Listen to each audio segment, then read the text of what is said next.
Hola, buenas tardes. Estamos acá en nuestra plaza, aquí en Villa Alemana, y quisiera aprovechar esta ocasión para compartir con ustedes una carta que envió el Santo Padre a la vida religiosa, a todos los miembros de las congregaciones religiosas.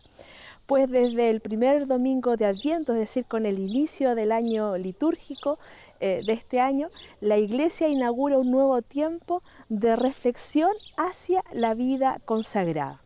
Esto especialmente por dos motivos. Primero, porque al Papa se lo pidieron, ¿no? Los superiores de las distintas congregaciones, de las distintas familias religiosas, le pidieron hacer este tiempo de reflexión.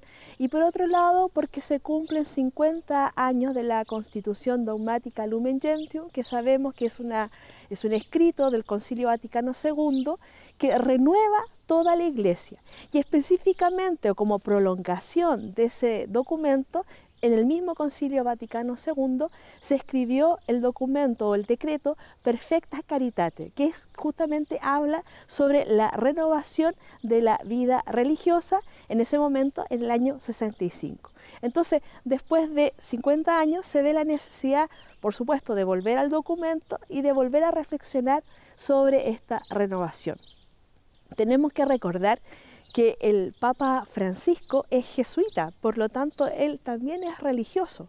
Entonces en este año de convocatoria, como es acostumbrado en la forma que él tiene de escribir, él se involucra, o sea, él habla ciertamente como el Santo Padre, como el Papa, pero también dice, bueno, yo este camino lo voy a hacer con ustedes. Quizás el gran peligro que tenemos es decir, bueno, pero este año entonces le tocó a la vida religiosa y quizás nosotros, los laicos, las familias, quedamos como un poco afuera. Y en este sentido, el Papa en la carta es enfático en decir que en este año de la vida consagrada nadie se queda afuera. Quería leerles un parrafito con respecto a eso. El año de la vida consagrada, dice el Papa, no solo afecta a las personas consagradas, sino a toda la Iglesia. Me dirijo pues a todo el pueblo cristiano, para que tome conciencia cada vez más del don de tantos consagrados y consagradas. Yo creo que de alguna manera todos nosotros en algún momento de nuestras vidas nos hemos encontrado en nuestra vida pastoral, en nuestra vida de colegio, con algunos de estos hermanos religiosos y consagrados al Señor. Herederos, dice, de grandes santos que han fraguado la historia del cristianismo y por supuesto también la historia de nuestro país. ¿Qué sería la Iglesia?, pregunta el Papa, sin San Benito y San Basilio, San Agustín y San Bernardo, San Francisco y Santo Domingo, sin San Ignacio de Loyola y Santa Teresa de Ávila, Santa Ángela Merici y San Vicente de Paul? La lista, dice, sería casi infinita. Hasta San Juan Bosco, la beata Teresa de Calcuta, el beato Pablo VI, decía: sin este signo concreto, la caridad que anima a la Iglesia entera correría el riesgo de enfriarse, la paradoja salvífica del Evangelio de perder garra, la sal de la fe de disolverse en un mundo de secularización. Ciertamente, si nosotros vemos la historia de Chile, podríamos decir junto al Papa, ¿qué sería de nosotros sin nuestros hermanos franciscanos, sin los hermanos mercedarios, dominicos, agustinos, jesuitas, que han venido y nos han evangelizado? ¿Qué sería de nosotros, por ejemplo, en el campo de la educación, sin los padres franceses, sin las monjas francesas o las llamadas monjas inglesas, que son las religiosas del Sagrado Corazón? ¿Qué sería de nosotros sin los hermanos maristas, sin los salesianos, etcétera, etcétera? O sea, todas estas congregaciones que ciertamente han ayudado en la educación de nuestros hijos, a nosotros mismos, y también que han animado la vida pastoral y la vida de evangelización de nuestro país, también sirviendo en distintas realidades como en las cárceles, en los hospitales, etc. Entonces leía esto porque en el fondo este año de la vida consagrada es para todos, y en el fondo la reflexión que ellos están llamados a hacer también es una reflexión que nosotros estamos llamados a hacer junto a ellos. Por eso el Papa plantea tres objetivos. Primero dice mirar el pasado con gratitud, que es un poco lo que hemos hecho. O sea, cómo no agradecer a todas estas congregaciones, a todos los hermanos y hermanas que han llegado a evangelizar en nuestra patria. Pero por otro lado también dice vivir el presente con pasión, ¿ah? Aportando ciertamente el carisma de ellos a nuestra vida familiar.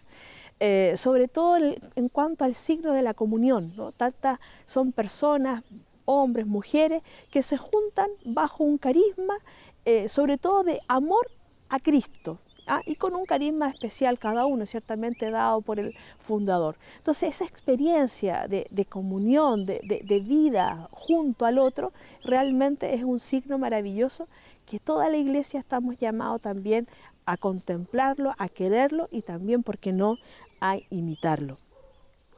Y por otro lado, el otro objetivo que el Papa plantea, dice, es abrazar el futuro con esperanza. Y aquí el Papa, por supuesto, conoce mucho la vida religiosa y dice, bueno, como todo en la sociedad, se van agrandando la cantidad de adultos mayores y van reduciéndose los más jóvenes. Pero es tan hermoso como en estas casas, en estas familias de religiosas, los adultos mayores son cuidados, son queridos y justamente aportan también a la iglesia y aportan también a la humanidad ofreciendo sus dolores y también la vida de oración. Esto también es un signo maravilloso para tantos adultos mayores de nuestras casas que muchas veces se sienten quizás que no sirven, que ya no terminaron su vida laboral y cómo también tienen una misión maravillosa poder entregar al mundo.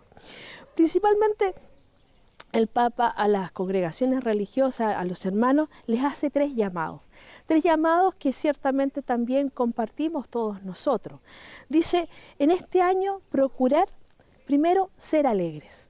¿Ah? Una vida religiosa entregada al Señor ciertamente tiene que mostrar la alegría. ¿Ah? Decimos, el Papa ha escrito la evangelización con la alegría, que podemos decir quizás que, no sé, después, posteriormente decir que es el Papa de la alegría, el que ha puesto y ha enfatizado esto. No se puede predicar a Cristo sin estar alegre, ser felices, y en ese sentido eso no se puede guardar en el silencio, sino que realmente se muestra.